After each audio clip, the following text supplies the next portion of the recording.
bawa lugezigezi show ya Rema eyali ku Sheraton. I repeat it. Nzomanyize seluma bashigama seria montama. Kubanga Rema kale twakiriza yatuka na flatinga nnyo naye kale tugamenti bambi akoye munene yayagala okuzina atenga munene.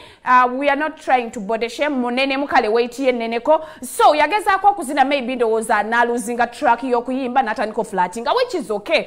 Chiri understandable, but B2C show ya B2C beba singo kuyimba obubi mu show ya Rema.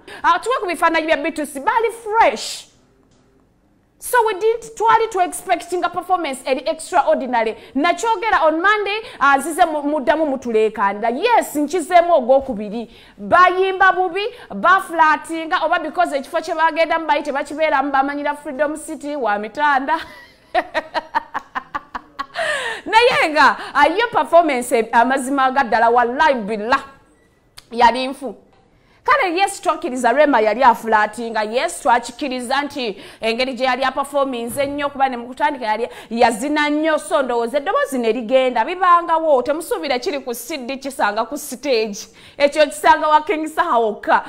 So bana abaana bayimbira ddala bubi baflatinga. So team B2C come down temuntawanya B2C batta ekivulu kya Rema in short. Nayo yali yennyini kyo yakitta banna. Waliwo ava okungamba wadde nombo ababana okyova okola practice babeera mukola bunyama mbuna bashuga mami bannange.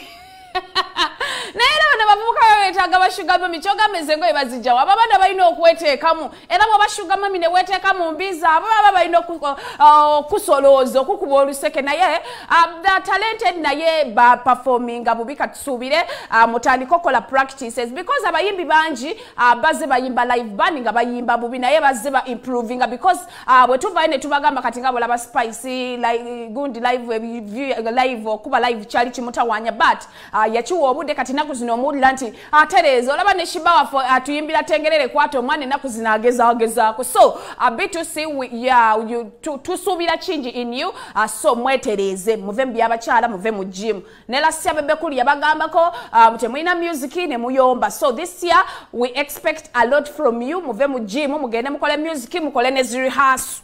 Yes naye nga mukono abaana ba B2C mwetereeze.